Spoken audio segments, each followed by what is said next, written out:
In 2007, I was a very devoted film student.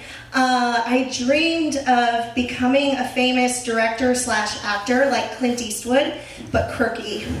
I thought of myself back then, I was 22, so I thought of myself really exotic and artsy, sort of like Mila Kunis, but actually I was more like an ethnic DJ Tanner living alone in Culver City.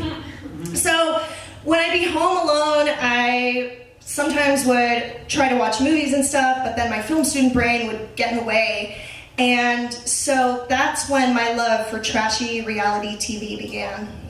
And it was weird because in high school I hated reality TV. I even wrote an essay that was about how reality TV is taking away jobs from actors like me and filling America's heads with filth. But those days are long gone. I watched stuff like Rock of Love, Flavor of Love, The Girls Next Door, America's Next Top Model. Pure garbage. I couldn't miss a single episode. There was one show called America's Most Smartest Model. Has anybody ever seen it? No. They only had one season. So in the show, Ben Stein and his co-host, Mary Alice Stevenson, they were trying to find the smartest male or female model by putting them through a series of challenges like spelling bees, where they asked models to spell words like blue and nincompoop. One girl got eliminated because she refused to eat cake. So I was hooked on this show. So with all competition shows, I picked my favorite model, contestant, and my least favorite. My favorite was this Russian model, Andre. And the show made Andre look super dumb as a rock, but he was gorgeous and exotic, so I don't know why I picked him. And my least favorite contestant was VJ Logan.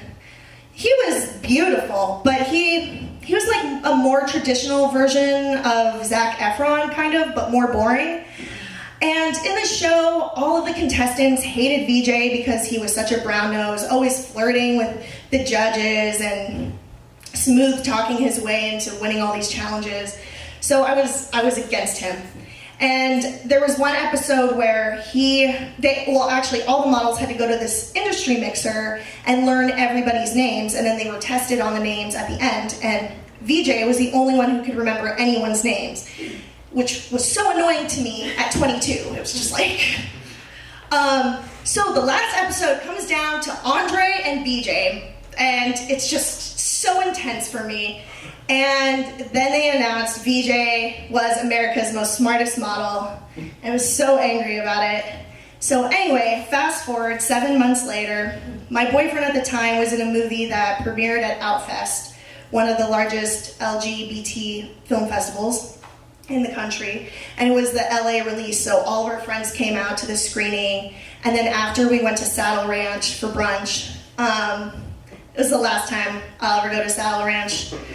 $20 for a dry omelet to see a bunch of drunk girls fall off a bull? No, thank you. So anyway, my friend Megan comes and she brings two of her friends, and one of her friends is VJ Logan from America's Most Smartest Model.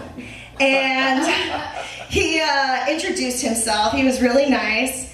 And yeah, I really was going crazy on the inside. Like, turning to my boyfriend like, oh my gosh, you know who that is? I know who that is.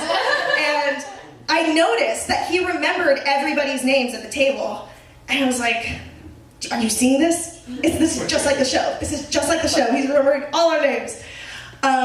So then afterward, our friend Megan invited us to her house to go swimming. And so he came along.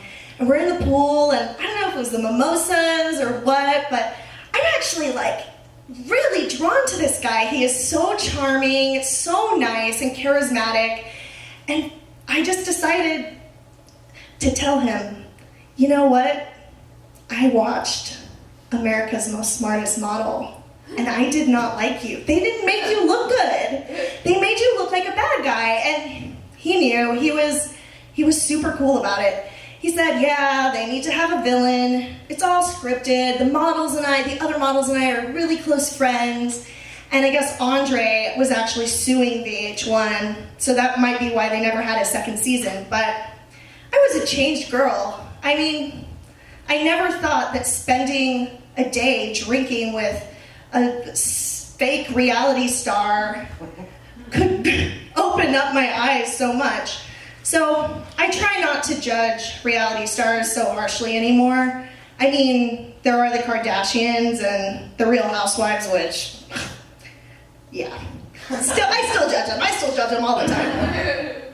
But I've moved on to shows like Dance Moms. That's my favorite show now. And I no longer want to be the next Clint Eastwood.